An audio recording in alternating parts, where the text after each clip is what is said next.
자, 전 시간 생성자까지 해서 클래스의 기본 요소, 필드, 메서드, 생성자까지 다 알아봤습니다.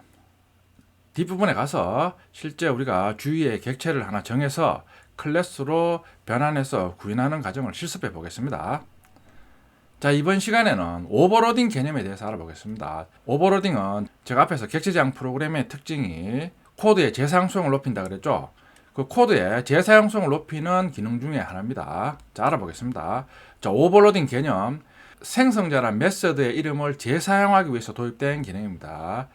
방금 말씀드렸듯이 오버로딩은 재사용성을 위해서 도입된 개념인데 어떤 걸 재사용하느냐, 생성자란 메서드의 이름을 재사용합니다. 먼저 생성자의 오버로딩 적용하기에 대해서 알아보겠습니다. 생성자 오버로딩의 정의와 규칙입니다. 클래스 이름을 재사용해서 여러 개의 생성자를 만들어서 사용하는 기능입니다. 같은 클래스 이름으로 여러 개의 생성자를 만들 때 주의해야 될 점이 반드시 생성자의 매개 변수의 타입 순서 개수가 달라야 됩니다. 자, 생성자 오버로딩은 우리 앞에서 벌써 학습을 했습니다. 자, 밑에 코드가 있죠. 보면 스튜던트 클래스에 생성자는 클래스에서 같은 클래스명으로 여러 개 만들어 줄 수 있다 그랬죠. 앞에서 미리 우리 사용해봤지만, 자, 이런 식으로 여러 개의 생성자를 만들 때 타입, 순서, 개수가 달라야 되죠. 이제 구체적으로 알아보겠습니다. 자, 보면 스튜던트 매개 변수가 없죠. 기본 생성자입니다. 자, 아래 생성자가 있죠. 스튜던트에서 이번에는 스트링 언더바 네임. 자, 매개 변수가 한 개죠. 그러니까 매개 변수 개수가 다르죠. 그러니까 사용할 수가 있습니다. 자, 근데 자, 요 주석으로 해놨는데 요거는 같은 생성자로 인식되어서 에러가 발생합니다. 보면 자, 스튜던트에서 자, 똑같이 매개 변수가 한 개죠. 스트링 타입이죠. 근데 언더바 n에서 기존에 있는 매개 변수 한 개인 스트링 언더바 네임 매개 변수도 한 개고 똑같이 매개 변수의 타입이 스트링 타입이죠. 같죠? 언더바 네임, 언더바 n 매개 변수 이름만 다르죠. 자, 이름만 다르다고 해서 다른 생성자로 인식하는 게 아닙니다. 매개 변수 이름이 다르더라도 여기 있죠. 타입, 개수, 순서가 같으면 같은 생성자로 인정합니다. 타입, 개수가 같죠. 매개 변수 이름은 상관없습니다. 그러니까 주석으로 처리된 이 생성자는 두 번째 생성자와 같은 생성자입니다. 그러니까 사용할 수가 없습니다. 반드시 매개 변수의 타입, 순서, 개수가 달라야 됩니다. 자, 세 번째 생성자도 스튜던트에서 이번에는 매개 변수가 한 개죠. 근데 int 언더바 그레이드에서 지금은 매개 변수 타입이 다르죠. 개수가 같아도 타입이 다르니까 다른 생성자로 인식합니다. 지금 주석을 했는데 요거는 방금 설명한 생성자하고 같은 생성자로 인식됩니다. 보면 똑같이 매개 변수가 한 개인데 int 언더바지 지금 방금 설명한 생성자하고 매개 변수의 개수와 타입이 같죠. 매개 변수명은 상관없다 그랬습니다. 이번에는 매개 변수가 두 개인 생성자입니다. 당연히 사용할 수가 있겠죠. 자, 지금 마지막 생성자죠. 주석으로 처리됐는데 public student int 언더바 그레이드 string 언더바 name 첫 번째 매개 변수 타입이 int고 두 번째 매개 변수 타입이 string 타입이죠. 자, 방금 설명한 스튜던트 생성자하고 보면 매개 변수가 두 개인데 매개 변수의 순서가 다르죠. 자, 그러면 자, 여기 있는 것처럼 매개 변수의 순서가 다른 경우에는 다른 생성자로 인정합니다. 그러니까 지금 주석 처리되는데 요 생성자도 사용할 수 있다 이거죠. 그러니까 매개 변수 개수는 같지만 지금 매개 변수의 순서가 다르죠. 그러니까 마지막에 있는 요 생성자는 다른 생성자로 인식합니다. 그러니까 순서가 다르다 이거죠. 생성자 오버로딩은 우리 앞에서 생성자 하면서 사용해봤죠. 생성자의 매개 변수 타입, 순서, 개수가 달라야 된다. 알아두세요. 자, 이번에는 메서드의 오버로딩 적용한 경우입니다. 자, 메서드 오버로딩의 정의와 규칙. 메서드 이름을 재사용하여 여러 개의 메서드를 만들어 사용하는 겁니다. 앞에서 우리가 메서드 학습할 때는 메서드 이름은 각각 달라야 된다 그랬죠? 메서드의 오버로딩을 적용하면 메서드도 같은 이름으로 여러 개를 사용할 수 있습니다. 근데 규칙이 있다 이거죠. 반드시 타입, 순서, 개수가 달라야 됩니다. 생성자의 경우와 같죠? 리턴 타입만 다르면 같은 메소드로 인식합니다. 같은 메소드명을 사용하더라도 다른 메소드로 인식하기 위해서는 여기 있죠. 타입, 순서, 개수가 달라야 됩니다. 메소드 오버로딩 실습 예제를 보겠습니다. 자, 먼저 오버로딩을 적용하지 않고 각각의 메소드를 구현한 경우입니다. 보면 클래스 이름이 add utility죠. 이 클래스는 더하기 기능을 하는데 사용되는 클래스다 이런 뜻입니다. 메소드죠. add to에서 int x, int y 두 개의 int 타입 매개 변수가 있죠. 기능이 return x 더하기 y 그러니까 add 2에서 알 수 있다시피 이 메소드는 두 개의 정수를 매개 변수 전달받아서 그 합을 호출한 것으로 리턴한다 그 의미죠.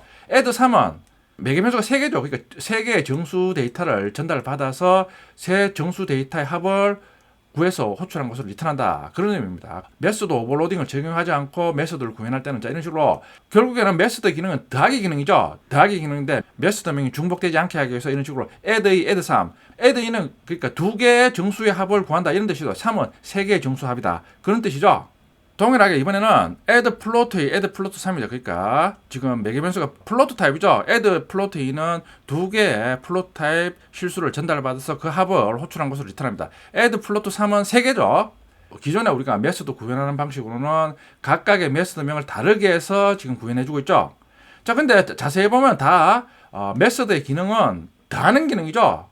근데 이제 요 2, 3 붙여준 이유는 몇 개의 데이터를 더하냐 그 의미를 나타낸다 이거죠.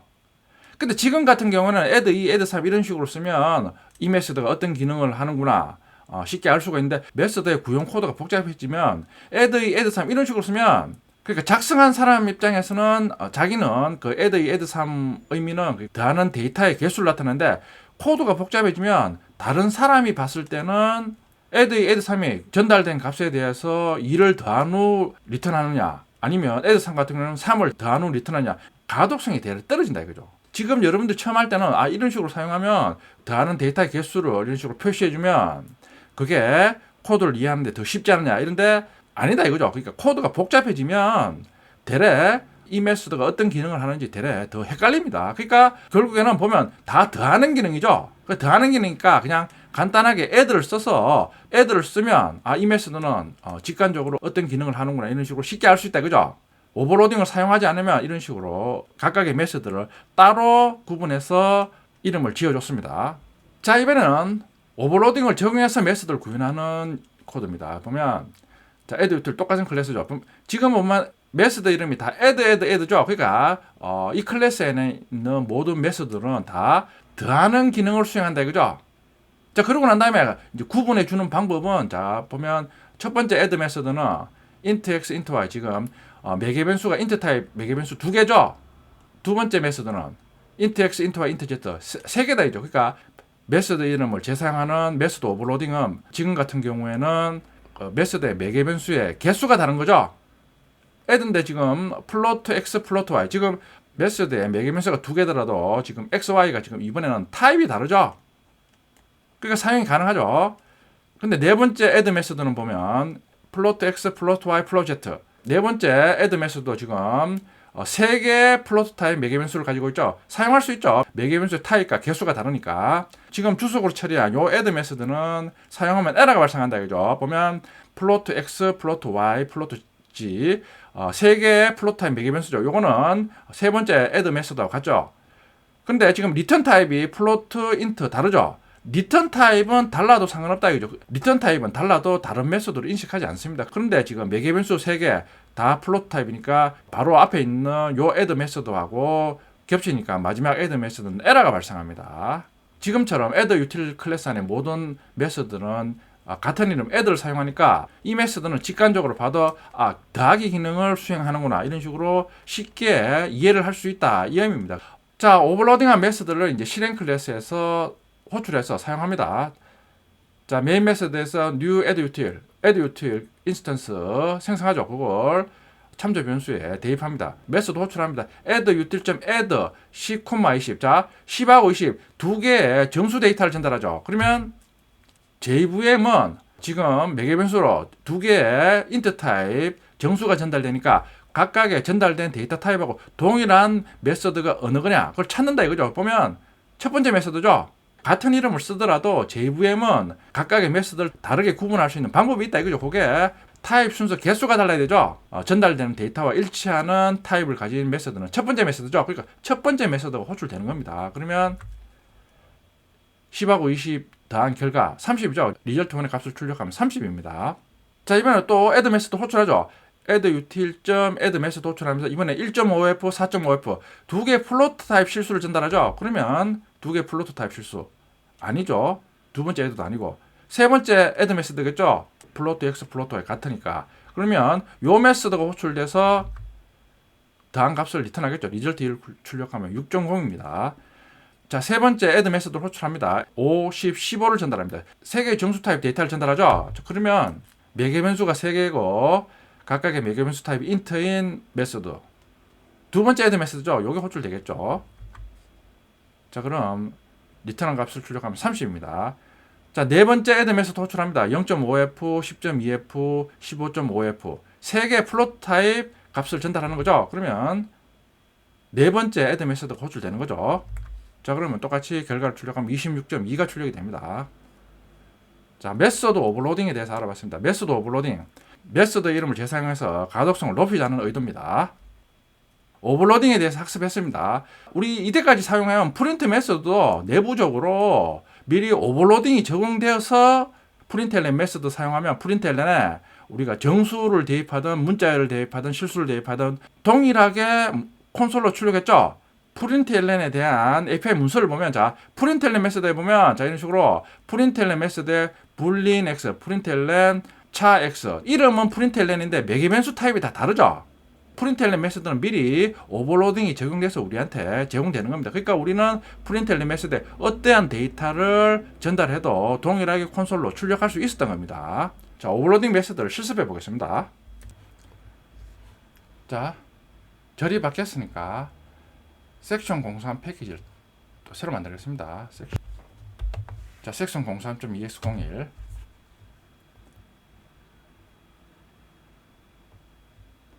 생성자 오버로딩이죠. 자, 스튜던트 클래스 생성자 오버로딩은 우리 앞에서 사용해봤죠. 그러니까 간단하게 그냥 알아보겠습니다. 자, 네임 그레이드 선했죠. 자, 기본 생성자 구현했습니다.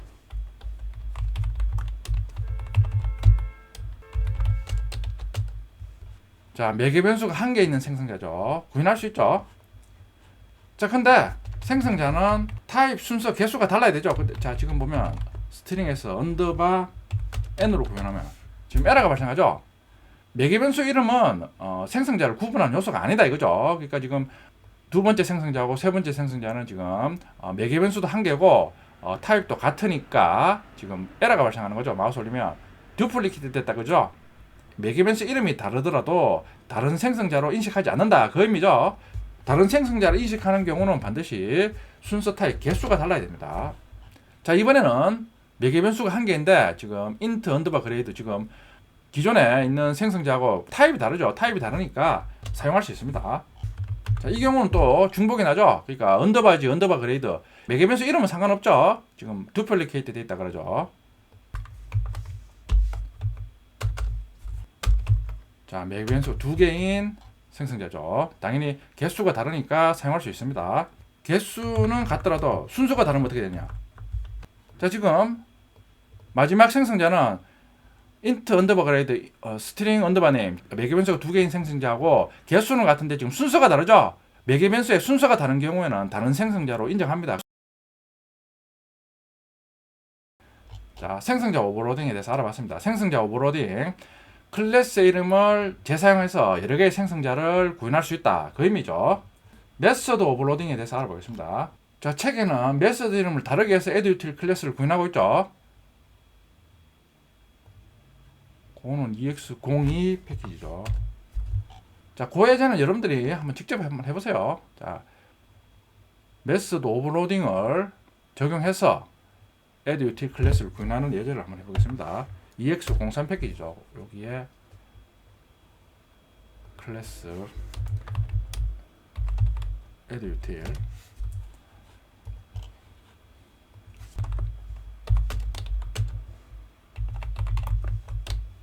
add util 클래스에서 add 메소드 구현하고 있습니다.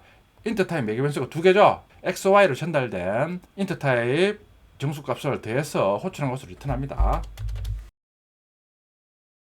두 번째 메소드 이름도 add죠. 같은 메소드명을 사용할 수 있다 이거죠. 이유는 지금 이름이 같아도 매개 변수의 개수가 다르죠. 세 번째 메소드도 똑같이 이름을 add로 사용할 수 있습니다. 이유는 지금 매개 변수 개수는 두 개로 같아도 지금 XY가 플로트 타입이죠. 타입이 다르죠. 사용할 수 있습니다. 자, 네 번째 메소드도 똑같이 이름이 add입니다. 매개 변수 개수가 세 개더라도 다 플로트 타입이니까 기존에 있는 메소드하고 지금 타입 순서 개수가 다릅니다. 그러니까 문제없이 사용할 수 있습니다. 자, 근데 리턴 타입이 다른 경우는 어떠냐? 자, 지금 에러가 나죠? 마우스 올리면 듀플리케이트 메소드다 이거죠. 17행에 있는 메소드와 지금 겹친다 이거죠. 지금 add 이름이 같은데 지금 리턴 타입이 플로트, 인트. 리턴 타입은 다르더라도 다른 메소드로 인식하지 않는다 이거죠. 중요한 거는 매개 변수입니다. 매개 변수의 순서 타입 개수. 지금 17행에 있는 add 메소드와 지금 매개 변수의 순서 타입 개수가 일치하다. 그런 의미입니다. add util에 있는 클래스의 메소드를 호출해서 사용해 보겠습니다.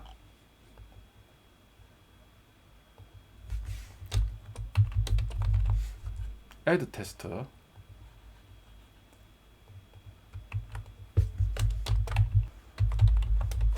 자, 먼저 메소드 사용하기 위해서 인스턴스 생성 후 참조 변수에 대입합니다.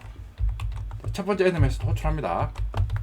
add 자, add 쓰니까 add util 클래스에 제공되는 add 메소드 목록이 나오죠. 여기서 우리는 두 개의 정수 데이터를 전달하니까 해당 매개 변수 타입을 가지는 add 메소드 선택해서 10, 20 전달합니다. add 메소드 호출하고 10, 20 전달하면 두 정수값을 더해서 리턴하겠죠. 그걸 리절트 이즈 받아서 출력합니다. 그러면 30이 출력되겠죠. 자, 우리가 add 메소드로 이동하고 싶다 이러면 기존에는 이런 식으로 add util 클래스의 타입과 매개 변수 같은 걸 우리가 일일이 찾아야 되겠죠.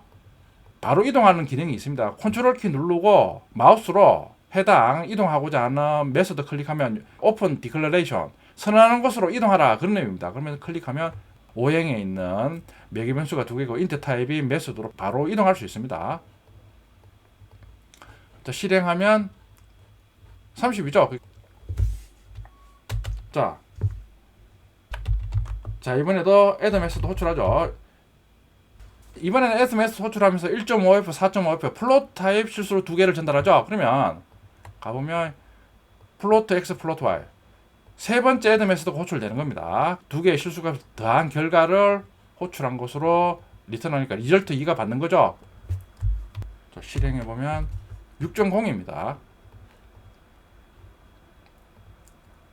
같은 이름의 메소드를 호출해도 실행 시 JVM에서는 각각의 전달되는 매개 변수의 개수, 타입을 비교해서 그 타입과 개수에 맞는 메소드를 찾아서 실행해 줍니다.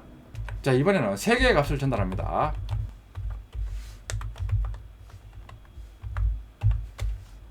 자, add 메소드 호출하면서 5, 10, 15를 전달합니다. 그러면 매개 변수가 3개이고 정수 타입인 메소드 구행에 있는 요 메소드가 호출되겠죠. 실행해 보면 30이 출력이 됩니다. 이번에는 add 메소드 전달되는 3개 값이 플로트 타입입니다. 자, add 메소드 호출하면서 0.5f, 10.2f, 15.5f 3개의 플로트 타입 실수를 전달합니다. 그러면 17행에 있는 요 메소드 호출되겠죠. 결과를 출력해보면 26.2가 출력이 됩니다. 자, 이것도 브레이크 포인트 찍어서 이제 한 줄 한 줄 따라가면서 메소드로 실제 전달되는 각각 순서, 개수가 같은 메소드 호출되는지 한번 따라가면 되겠죠. 자, 8행에 요 브레이크 포인트 찍어서 자, 디버그 모드 실행하면 자, 걸리죠. 여기서 스텝 인투 지금 add 메소드 호출하면서 10하고 20이 전달되죠. 자, 가보면 add int x int y 그러니까 12, 12 매개 변수가 두 개고 정수 타입이죠. 그러니까 5행에 있는 메소드로 진입하는 거죠. 자, 그리고 x가 10이고 y가 20이니까 리턴하면 30이 되겠죠. 자, 리절트 1은 30이죠. 자, 출력하고 11행에서 또 add 메소드 호출하죠. 이번에는 전달되는 것이 두 개의 플로트 타입이죠. 따라가 보면 이번에는 add util 클래스에 13행에 있는 add 메소드 호출됩니다. 똑같이 리절트에는 6.0이죠. 이번에는 3개의 정수 데이터가 전달됩니다. 그러면 가보면 자, 이번에는 9행에 있는 add 메소드 호출되죠. 자, 결과 출력하고 마지막 add 메소드는 3개의 플로트 타입 실수를 전달하죠. 그러면 가보면 자, 요게 호출되죠. 자, 이런 식으로 메소드 호출하면서 종료합니다. 그러니까 메소드의 이름이 같더라도 매개 변수의 순서 타입 개수가 다르니까 실행 시 매개 변수의 순서 타입 개수를 구분해서 각각에 해당되는 메소드를 호출하는 거죠. 자, 메소드 오버로딩을 적용하면 메소드 이름을 재사용해서 메소드의 가독성을 높일 수 있다. 그런 의미입니다. 첫 번째, 재사용성을 높이는 방법에 대해서 알아봤습니다. 자, 메소드 오버로딩 또 생소한 개념이 나왔죠. 상식적으로 메소드 이름을 같이 쓰면 더 헷갈릴 것 같은데 실제 코드량이 많아지고 이러면 클래스 내에서 메소드 이름을 동일하게 쓰는 게 더 가독성이 좋아지고 코드 이해이 관리가 쉽다. 그런 의미입니다. 자, 요점 정리를 한번 해보면 오버로딩 클래스는 같은 클래스명으로 만든 여러 개의 생성자입니다. 생성자 오버로딩 시 반드시 매개 변수의 타입 순서 개수가 달라야 됩니다. 제가 강조했죠. 오버로딩 메소드는 같은 메소드 이름으로 만든 여러 개의 메소드입니다. 방금 실습했습니다. 메소드 오버로딩 시 반드시 매개 변수의 타입 순서 개수가 달라야 됩니다. 제가 강조했죠. 자, 그런데 메소드의 리턴 타입은 상관없습니다. 메소드의 리턴 타입이 다르더라도 다른 메소드로 인식하지 않는다. 그런 의미입니다.